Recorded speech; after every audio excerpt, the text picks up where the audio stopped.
जय श्रीमन्नारायण, जय श्री हरि। तो षटतिला एकादशी व्रत की कथा इस प्रकार आती है। एक बार की बात है, धर्मराज युधिष्ठिर जी ने भगवान श्री कृष्ण से पूछा कि माघ मास के कृष्ण पक्ष की जो एकादशी आती है उस एकादशी का क्या नाम है और इस व्रत को करने से व्यक्ति को किन फलों की प्राप्ति होती है, आप कृपा करके मुझसे कहिए।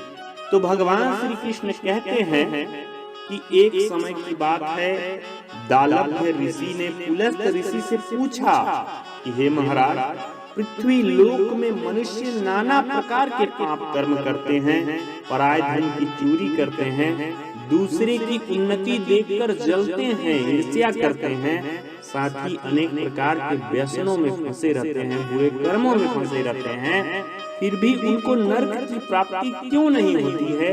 इसका क्या कारण है? आप मुझसे कृपा करके कहिए। वे कौन सा दान पुण्य करते हैं जिनके कारण उनके पाप नष्ट हो जाते हैं? आप मुझसे कहिए। तो पुलस्त ऋषि कहने लगे कि हे महाभाग, आपने मुझसे अत्यंत गंभीर प्रश्न पूछा है। इससे संसार के जीवों का अत्यंत भला ही होगा। इस भेद को ब्रह्मा, विष्णु, रुद्र तथा इंद्र भी नहीं जानते हैं, परंतु मैं आपको आज यह गुप्त तत्व अवश्य बतलाऊंगा। तो पुलस्त ऋषि ने कहा कि माघ मास लगते ही मनुष्य को स्नान आदि करके हमेशा शुद्ध रहना चाहिए, नित्य उसे शुद्ध रहना चाहिए, इंद्रियों को अपने वश में करना चाहिए, काम, क्रोध, लोभ, मोह, अहंकार, ईर्ष्या तथा द्वेष आदि का त्याग कर भगवान का स्मरण करना चाहिए। पुष्य नक्षत्र के आने पर गोबर, कपास और तिल मिलाकर उनके कंडे बनाने चाहिए। उन कंडों से 108 बार हवन करना चाहिए। जब उस दिन मूल नक्षत्र हो, एकादशी की तिथि हो, तो अच्छे पुण्यों को देने वाले नियमों को ग्रहण करें। स्नान आदि, शौच इत्यादि नित्य क्रिया से निवृत्त होकर सब देवताओं के देव श्री भगवान का पूजन करें और एकादशी का व्रत को धारण करें और रात्रि काल में जागरण करें। उसके दूसरे दिन धूप, दीप, नैवेद्य आदि से श्री भगवान का पूजन करके खिचड़ी का भोग लगाएं। उसके बाद में पेठा, नारियल, सीताफल या सुपारी का अर्घ देकर इस प्रकार से स्तुति करनी चाहिए। हे भगवान, आप दीनों को शरण देने वाले हैं, इस संसार सागर में फंसे हुए लोगों का उद्धार करने वाले हैं। हे पुंडरीकाक्ष, हे विश्वभामन, हे महापुरुष, हे हमारे पूर्वज, हे जगत के पति, आप लक्ष्मी जी के साथ में हमारे द्वारा श्रद्धा भाव से जो कुछ भी अर्पण किया जा रहा है, हम आपका ही दिया हुआ आप ही को अर्पण कर रहे हैं। हे प्रभु, आप इसे स्वीकार करिए, आप इसे ग्रहण करिए। श्री भगवान का पूजन करने के बाद में जल से भरा हुआ पात्र ब्राह्मणों को दान करें, श्यामा गौ ब्राह्मणों को दान करें, तिल से भरा हुआ पात्र तिल के साथ में दान करें। इस प्रकार से जो मनुष्य तिल का दान करता है वह तिल की संख्या के बराबर वर्ष स्वर्ग में निवास करता है। षटतिला एकादशी के दिन तिल से जुड़ा हुआ ये 6 कार्य अवश्य करने चाहिए। जल में तिल डालकर स्नान करने चाहिए, तिल का उबटन बनाना चाहिए, तिल का हवन करना चाहिए, तिल का तर्पण करना चाहिए, तिल का भोजन करना चाहिए और तिलों का दान करना चाहिए। ये 6 कार्य षटतिला एकादशी के दिन अवश्य रूप से करना चाहिए। षटतिला एकादशी के दिन तिल के 6 प्रयोग होने के कारण ही इस एकादशी का नाम षटतिला एकादशी के नाम से कहा जाता है। इस व्रत को करने से अनेकों प्रकार के पाप नष्ट हो जाते हैं। इतना कहकर पुलस्त ऋषि कहने लगे कि अब मैं तुमसे इस एकादशी व्रत को कहता हूँ, तुम ध्यान पूर्वक सुनो। एक समय की बात है, नारद मुनि जी ने भगवान श्री हरि विष्णु जी से भी यही प्रश्न किया था और भगवान श्री हरि विष्णु जी ने जो षटतिला एकादशी का महात्मा नारद जी से कहा था वही मैं आपसे कहता हूँ, आप ध्यान पूर्वक सुनिए। प्राचीन काल में मृत्यु लोक में एक ब्राह्मणी रहा करती थी।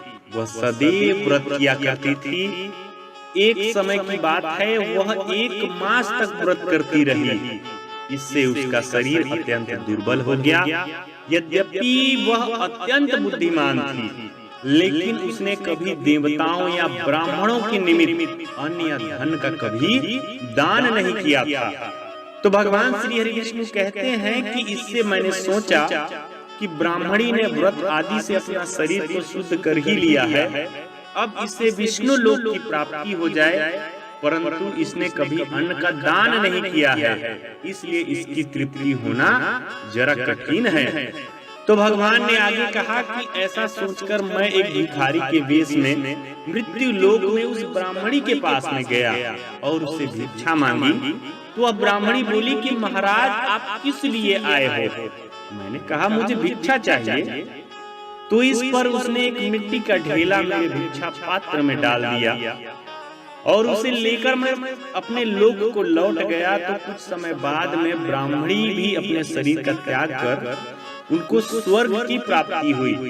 तो उस ब्राह्मणी को मिट्टी का दान करने से सुंदर महल की प्राप्ति हुई, स्वर्ग में सुंदर स्थान की प्राप्ति हुई, परंतु उसने अपने घर को अन्न और धन से शून्य पाया, रिक्त पाया।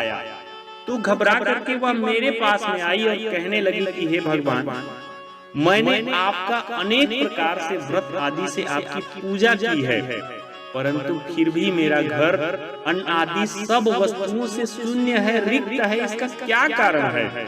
तो इस पर श्री भगवान कहते हैं कि पहले तुम अपने घर जाओ, देव स्त्रियां तुमसे मिलने के लिए आएंगी, तुम्हें देखने के लिए आएंगी। तो पहले उनसे सठ तिला एकादशी का व्रत का विधि सुन लेना, व्रत का महात्म्य सुन लेना, तब अपना द्वार खोलना। मेरे इस वचन सुनकर वह अपने घर पर गई। जब देव स्त्रियां आईं तो द्वार खोलने के लिए कहने लगी, दरवाजा खटखटाने लगी। तो ब्राह्मणी ने कहा कि आप मुझे देखने आई हैं, मैं भली भांति जानती हूँ। यदि आप मुझे देखना चाहती हैं तो कृपया करके आप मुझे सठ तिला एकादशी के व्रत का महात्म्य की कथा मुझसे कहिए, तभी मैं अपना द्वार खोलूंगी। तो उनमें से एक देव स्त्री कहने लगी कि मैं आपसे कहती हूँ। तो जब ब्राह्मणी ने सठ तिला एकादशी का व्रत का महात्म्य सुना, तब जाकर के द्वार उसने खोला। तो देवांगनाओं ने देखा कि न तो यह गंधर्व है, न यह असुर है, बल्कि पहले की जैसी ही यह मनुष्य का मनुष्य ही है। तो उस ब्राह्मणी ने उनके कथा अनुसार से सठ तिला एकादशी का व्रत किया। इसके प्रभाव से वह सुंदर और रूपवती हो गई तथा उसका घर अन्न धन से परिपूर्ण हो गया। अतः संपूर्ण मनुष्यों को अपनी मूर्खता त्याग करके सठ तिला एकादशी का व्रत और लोभ न करके तिल आदि का दान अवश्य करना चाहिए। इससे दुर्भाग्य, दरिद्रता तथा अनेक प्रकार के कष्ट दूर होकर व्यक्ति को मोक्ष की प्राप्ति हो जाती है।